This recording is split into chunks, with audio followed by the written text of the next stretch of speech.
Cafeinada, a newsletter em áudio da Combate à Fraude. Afinal, o que é SLA em prevenção à fraude? Você já ouviu a sigla SLA em uma reunião do trabalho ou em uma tratativa comercial, mas não sabe ao certo o seu significado e/ou como ela se aplica ao setor de prevenção à fraude? Então, é chegada a hora de você finalmente entender o que é SLA, por que o termo está presente nos mais diferentes setores econômicos e funciona como um importante parâmetro para acordar níveis de serviço. Entendendo o que é SLA. A sigla SLA advém de Service Level Agreement.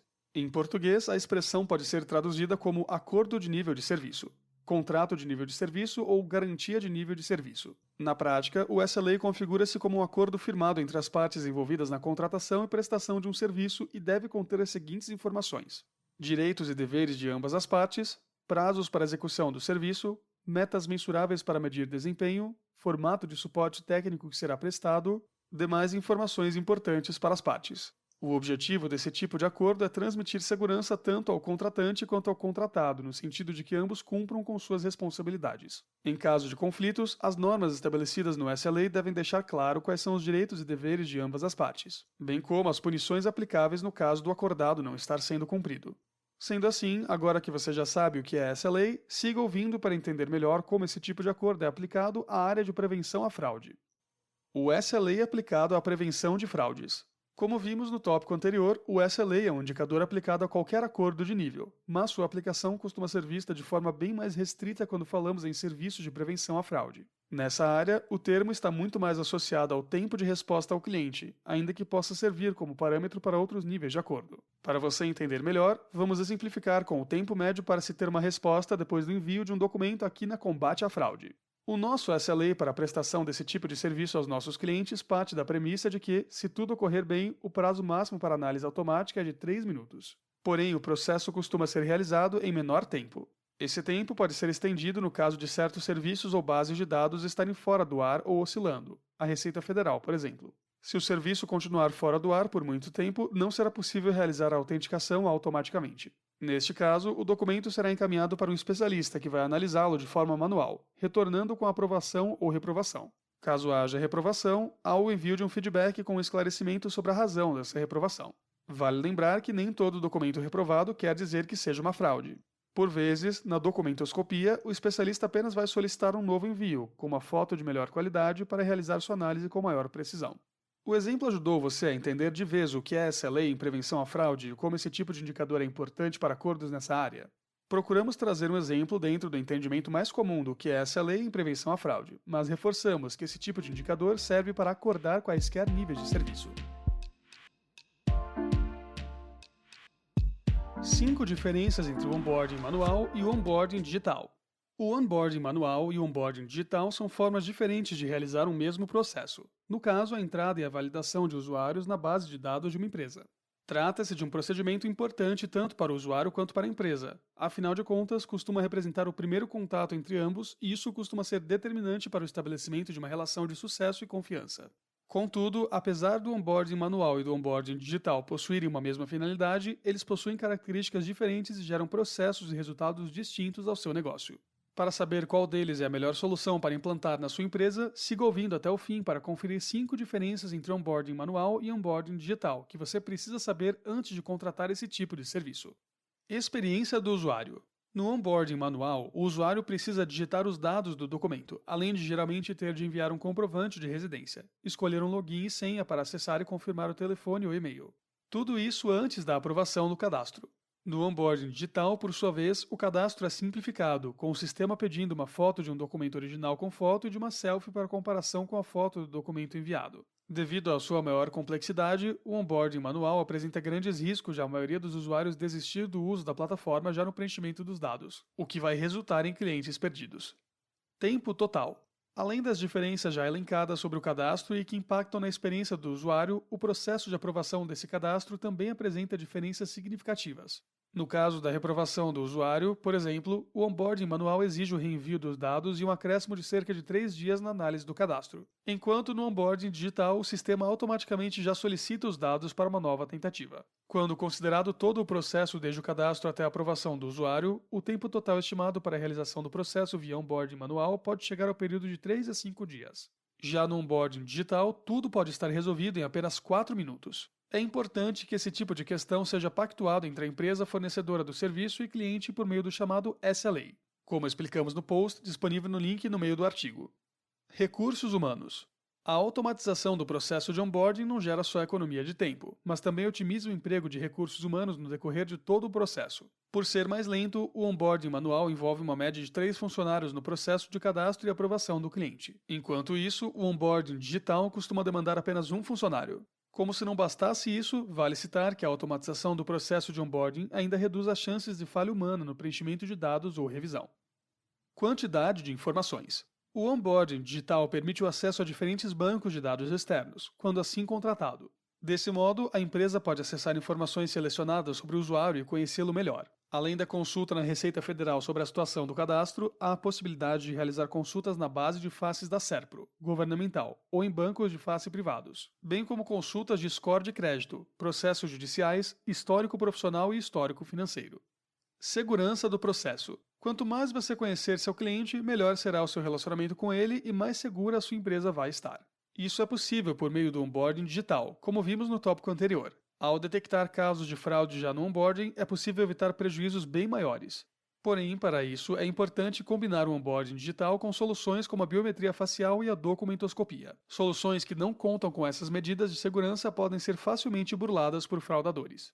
Agora que você conheceu essas diferenças importantes entre o onboarding manual e o onboarding digital, deve ter concluído que a solução automatizada é a melhor opção para seu negócio.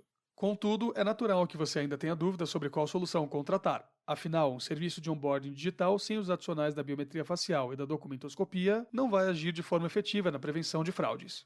Então, convidamos você a conhecer nosso produto Combate à Fraude, um pacote de funcionalidades com o intuito de prevenir fraudes desde o onboarding e que se configura na nossa solução mais segura para lhe ajudar na proteção do seu negócio.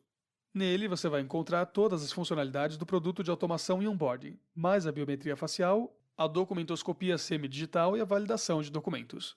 Ao escolher fazer uso de todas essas funcionalidades por meio do produto de combate à fraude, você garante uma combinação perfeita de boa experiência aos usuários, diminuição dos trabalhos manuais, proteção contra usuários mal intencionados.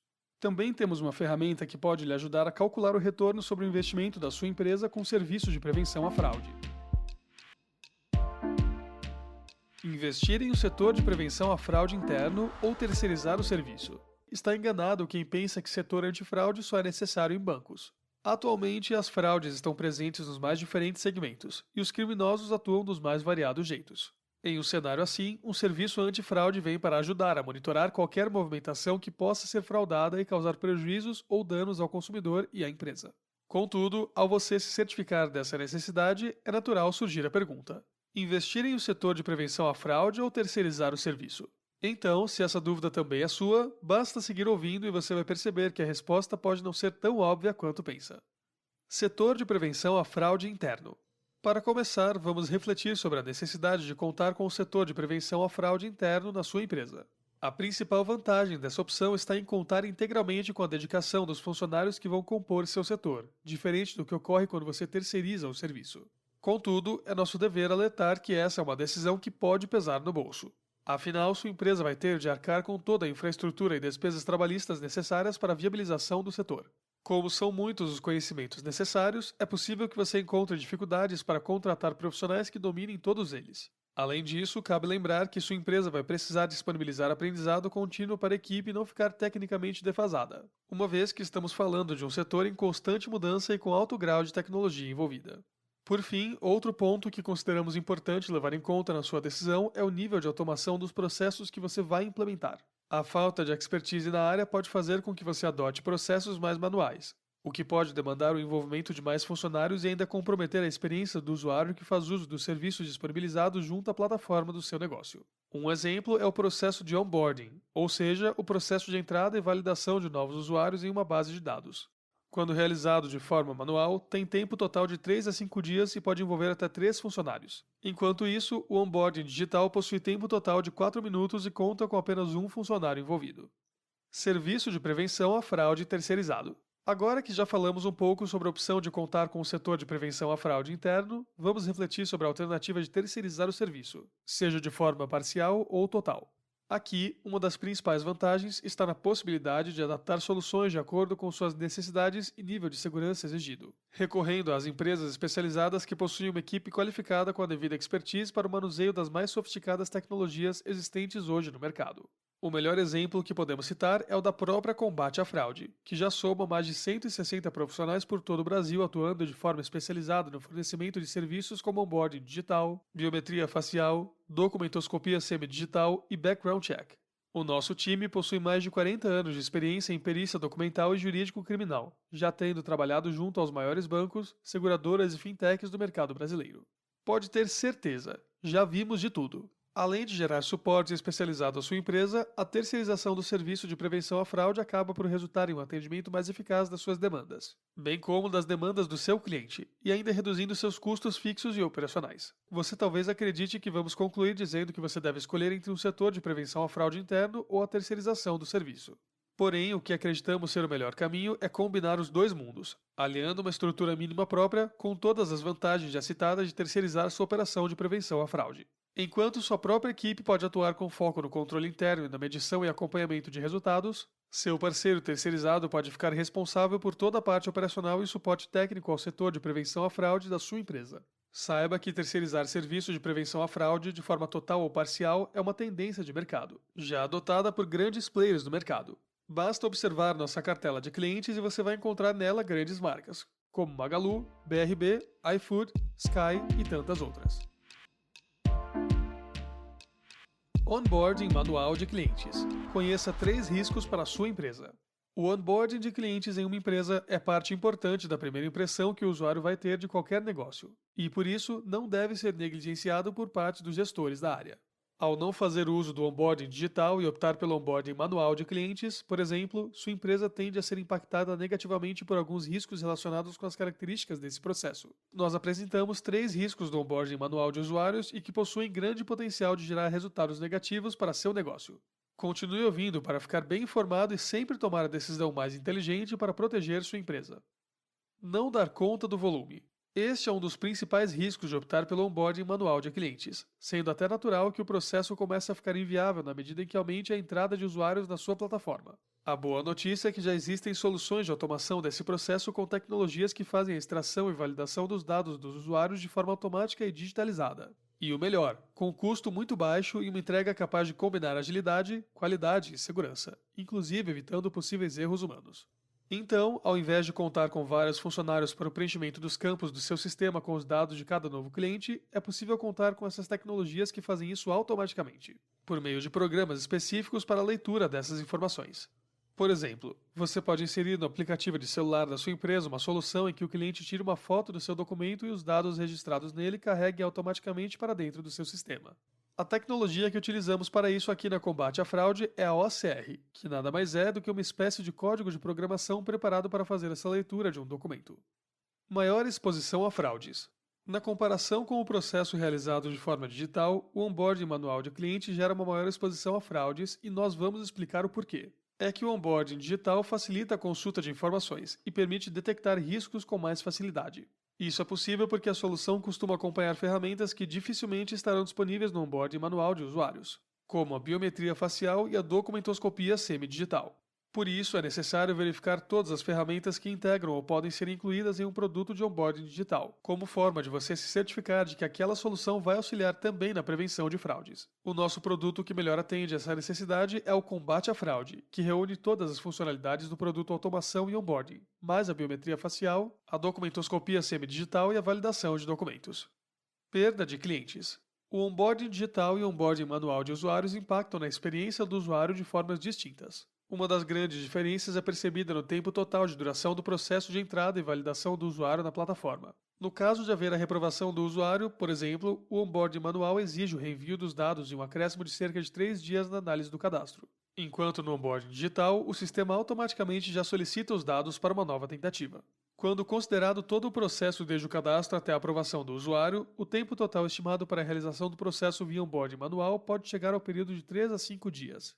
Já no onboarding digital, tudo pode estar resolvido em apenas 4 minutos. Diante dessa demora registrada no onboarding manual, é natural que o usuário venha a desistir do cadastro e isso possa resultar na perda de clientes para a sua empresa, o que seria resultado da chamada fricção no onboarding. Cafeinada, a newsletter em áudio da Combate à Fraude.